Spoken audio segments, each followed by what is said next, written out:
Imaginemos por un momento intentar conducir un auto deportivo a toda velocidad por una carretera llena de curvas. Uy, suena bastante estresante. Sí, muy estresante.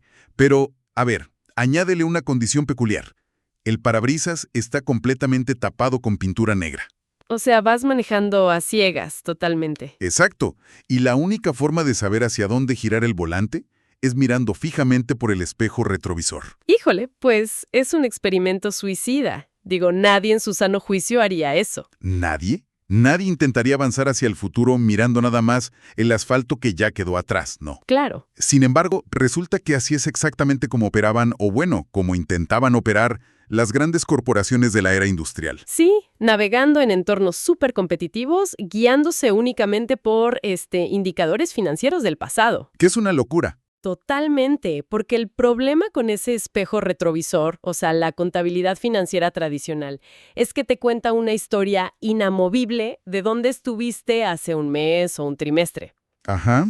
Pero es completamente ciega ante los baches o las curvas cerradas que pues están a 10 metros adelante. Los números financieros son indicadores rezagados. Solo reflejan el impacto de decisiones que ya se tomaron hace muchísimo tiempo. Exactamente. Entonces, para limpiar ese parabrisas y quitar ese punto ciego, hoy nos vamos a sumergir en un análisis profundo, para entender de una vez por todas cómo es que las organizaciones realmente deben medir el éxito. ¿Sí? Si no quieren estrellarse, claro. Exacto. Vamos a desmenuzar la fuente de hoy, que es un documento que literal sacudió los cimientos del mundo de los negocios. Un parteaguas, sí. Estamos hablando del artículo de Revista Académica y de Negocios titulado El cuadro de mando integral medidas que impulsan el rendimiento. O como casi todo el mundo lo conoce en inglés, el Balanced Scorecard. Así es. Escrito por Robert S. Kaplan y David P. Norton. Y publicado en la influyente Harvard Business Review, específicamente en su edición de enero a febrero de 1992. Que, a ver, hay que poner en perspectiva el peso de esta fuente. El objetivo principal de este estudio, el de Kaplan y Norton, no era sentarse a filosofar sobre administración. No, para nada. Su meta era proponer y validar un sistema de medición completamente nuevo. Querían corregir las graves deficiencias de basarse únicamente en esas métricas financieras tradicionales. Y el método de investigación que usaron para el análisis es fascinante, porque no se quedaron en el escritorio, ¿verdad? Para nada. El método consistió en un proyecto exhaustivo de 1 año de duración. Se pasaron ese año trabajando hombro a hombro, directamente en las trincheras, con 12 empresas que eran líderes en medición del desempeño. O sea, se ensuciaron las manos en las fábricas, en las oficinas corporativas para ver qué pasaba en el mundo real. Sí, documentaron el choque entre dos mundos. Y uno de los hallazgos relevantes de lo que observaron, lo que confirma el estudio, es que los indicadores de la era industrial, como el retorno sobre la inversión, daban señales tremendamente engañosas. Claro, porque un trimestre financiero que se veía excelente en papel, a menudo ocultaba que la empresa estaba, destruyendo relaciones con los clientes. O dejando de innovar. Y las métricas viejas simplemente no servían para medir esas cosas en un entorno de mejora continua. Pero a ver, vamos por partes. Ya establecimos que mirar al pasado con estados de cuenta no sirve. Pero ¿cuál fue el gran hallazgo inicial? Porque los 80s y 90s estaban dominados por esta fiebre de la calidad total, ¿no? Uy, sí. Había un mito circulando, casi una creencia religiosa sobre las operaciones. Exacto. El estudio menciona que descartaron una postura bastante extremista de la época. Sí, el estudio descarta tajantemente la creencia de algunos académicos que decían algo como «olvídense del dinero, mejoren las operaciones y las finanzas se van a arreglar solas». O sea, decían que con bajar los defectos y mejorar los tiempos, el éxito financiero llegaba por arte de magia. Exactamente. Y el estudio comprueba que los directivos no tienen por qué elegir entre finanzas y operaciones. Necesitan un equilibrio. Y para explicar ese equilibrio, los autores usan una metáfora central que es el cuadro de mando integral visto como la cabina de un avión, ¿no? Esa metáfora es buenísima. Un piloto no puede volar de forma segura mirando solo un instrumento, digamos, el combustible. Claro, te estrellas y no ves la altura. Exacto. Necesita información sobre velocidad, altitud y rumbo, todo al mismo tiempo. Confiar en un solo indicador sería fatal. Pero, a ver, Aquí entra mi duda, o más bien una pregunta crítica. Si le damos a un directivo un tablero lleno de métricas de calidad, finanzas, operaciones, ¿no corremos el riesgo de abrumarlo? La parálisis por análisis. Claro. Exacto, o sea, una sobrecarga de información brutal. De hecho, la fuente cita el temor de un ejecutivo que llamaba a esto el programa de matar otro árbol, por la montaña de papel que desperdiciaban en reportes. Es un miedo súper válido, pero el cuadro de mando integral soluciona esto limitando los indicadores. Filtra el ruido agrupando todo en solo 4 perspectivas muy claras. Ok, 4 perspectivas. Vamos a empezar con las 2 primeras. Sale. Las 2 primeras son la perspectiva del cliente y la de los procesos internos. Empecemos por la del cliente.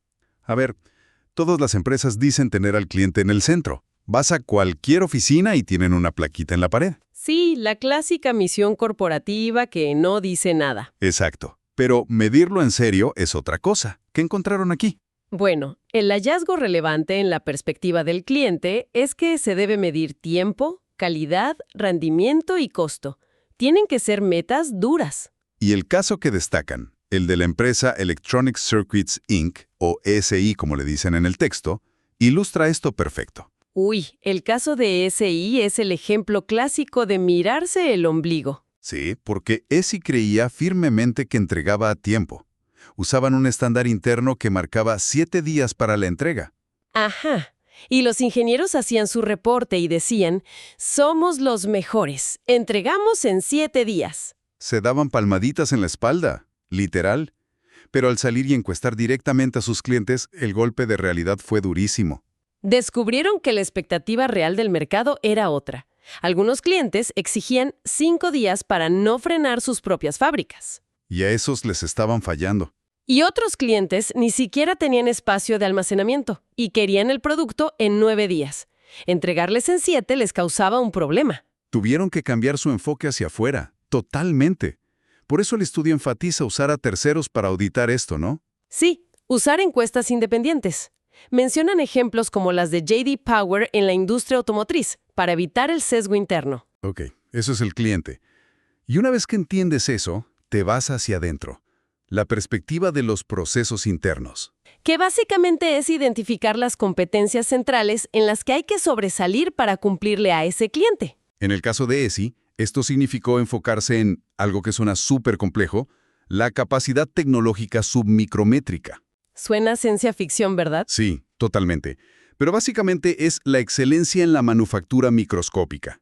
Si fallaban ahí, el negocio se caía. Y fíjate, esto me recuerda un poco a una analogía. A ver.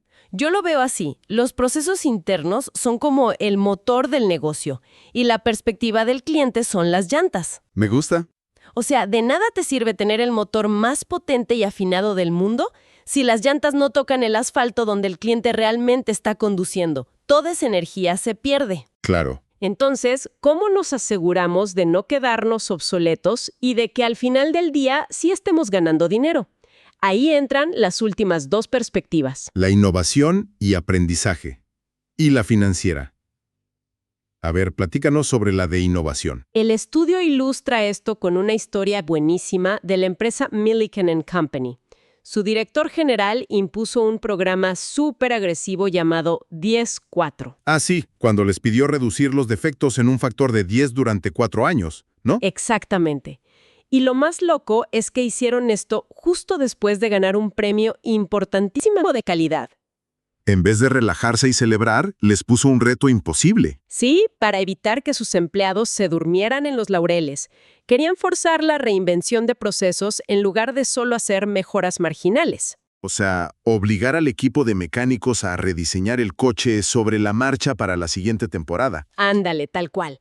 Pero todo esto nos lleva al duro baño de realidad, la perspectiva financiera. El tanque de gasolina, porque todo esto tiene que pagar las cuentas. Y aquí está el hallazgo más contundente del estudio, el que destruye por completo el mito de que las buenas operaciones generan buenas finanzas. O sea, ¿confirma que el mito es falso? Totalmente falso. Y relatan el caso de fracaso de una empresa de electrónica que es, desolador. Sí, entre 1987 y 1990, Lograron maravillas operativas. Una locura de mejoras. Redujeron los defectos de 500 partes por millón a solo 50. Y mejoraron las entregas a tiempo hasta llegar al 96%. Cualquier ingeniero lloraría de orgullo con esos números. Pero el mercado de valores no lloró de orgullo. El precio de sus acciones se desplomó a 1/3 de su valor. A 1/3. ¿Y por qué? Porque no lanzaron nuevos productos, no expandieron su mercado. Eran supereficientes haciendo productos que ya no generaban ingresos adicionales. ¡Wow! Eso es fascinante y la verdad me genera un poco de escepticismo. Básicamente, la excelencia operativa no sirve de absolutamente nada si no se traduce en ventas reales o en reducciones de costos. Es un golpe brutal, ¿no? Sí, destruye esta idea súper romántica de hacer las cosas bien por el simple hecho de hacerlas bien. En el mundo de los negocios, si no hay caja, no hay negocio. Exactamente. Las operaciones tienen que intersectar con la estrategia comercial. Ahora, si el cuadro de mando integral expone verdades tan claras, ¿por qué no todas las empresas son exitosas al usarlo?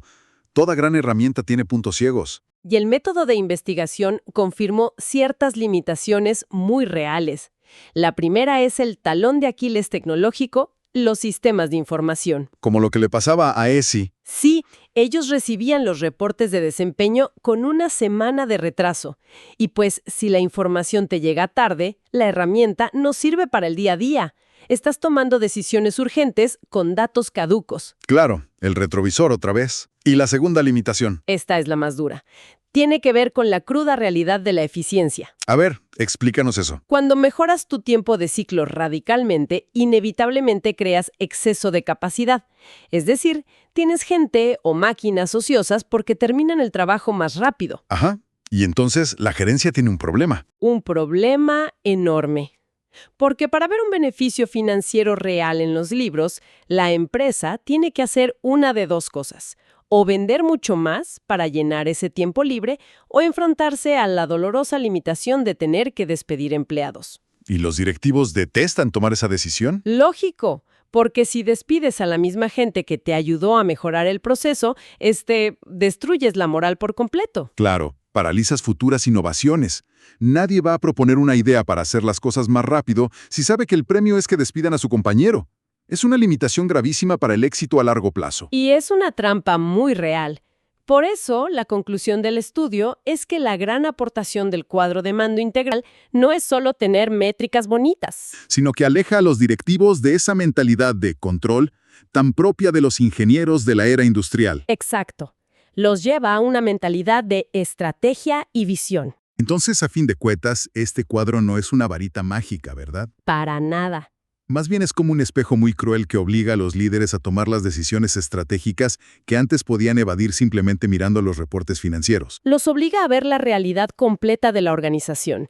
Y si los engranajes no encajan, el cuadro te lo grita en la cara. Pues sí, y creo que para quienes nos escuchan, retomar estas ideas clave es vital. Este análisis profundo nos demuestra por qué la obsesión con una sola métrica siempre termina en desastre. Sí, es un principio universal. Y aplica a cualquier proyecto profesional o meta. Medir el éxito requiere un balance entre lo que logramos hoy financieramente, cómo nos ven desde afuera, qué procesos estamos mejorando y qué cosas nuevas estamos aprendiendo. Y fíjate que eso nos lleva a un terreno súper interesante si lo pensamos a nivel individual. A ver, Si dejáramos un pensamiento provocativo para la audiencia, yo les plantearía esto. Si cada persona tuviera su propio cuadro de mando integral para su vida personal, ¿cuál de las 4 perspectivas descubrirían que tienen completamente abandonada en este momento? ¡wow! ¡Qué buena pregunta! O sea, ¿acaso estamos tan obsesionados con nuestra perspectiva financiera, nuestro salario, los ahorros, pagar deudas, que nuestra perspectiva de innovación y aprendizaje lleva años en ceros? O sea, aprender cosas nuevas, leer sobre temas distintos. Exacto, adquirir nuevas habilidades. Si el tablero de instrumentos de nuestra vida tiene la alarma de aprendizaje apagada, pues estamos sobreviviendo, no creciendo. Hay que dejar que quienes nos acompañan mastiquen esa idea. Es una reflexión espectacular para cerrar. Hay que revisar nuestras propias métricas.